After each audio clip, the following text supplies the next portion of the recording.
Hello and welcome to another edition of Ask Cheeky. I'm Isaiah Henkel, a Cheeky Scientist. Today's question comes from Yin Yu Chang. I send many LinkedIn messages every week but never hear back.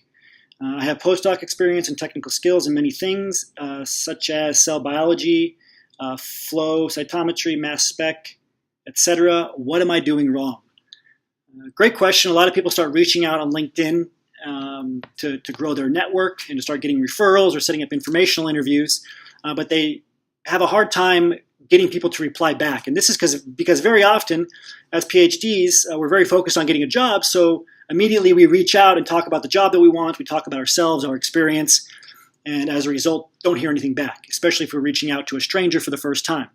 So the first thing you want to do is that you want to add value to the other person first. When you reach out, focus on them, not you. Ask them a question. So change your mindset in this way first.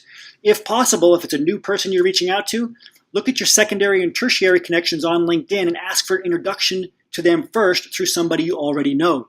This is crucial. Finally, when it comes time for you to send your messages, keep them to 50 words or less. Very, very short. Focused on them. Focused on adding value over time.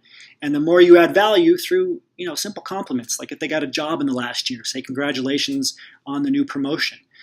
If you see they're following a similar LinkedIn influencer as you, or they're in a similar LinkedIn group as you, or maybe they're in a LinkedIn group that you're interested in, you can join, find a thread, and then ask them about that thread and if they agree with it or not.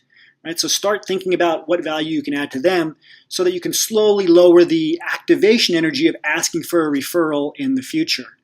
Okay, in terms of other practical tips, make sure that your subject line is not boring, or make sure it's not too clever or about you. Just make it simple, make it about them, make it very, very concise, and make it personal, something that you see on their LinkedIn profile so that they'll recognize it and click on it when they're scanning through dozens of messages or dozens of emails that they may have. And then finally, ask a simple yes-no question in the PS to get a response. So keep your messages short, 50 words or less, but end with a PS. Going back to our previous example, I saw that you were in this LinkedIn group. Did you happen to see this LinkedIn thread? Do you agree with it, yes or no? Right, simple question like that. Or I saw you got promoted recently this past year. Congratulations. Is this new role better than your last role?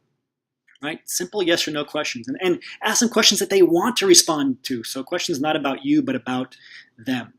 So try this out, and until next time, remember your value as a PhD and start thinking and acting like a successful industry professional.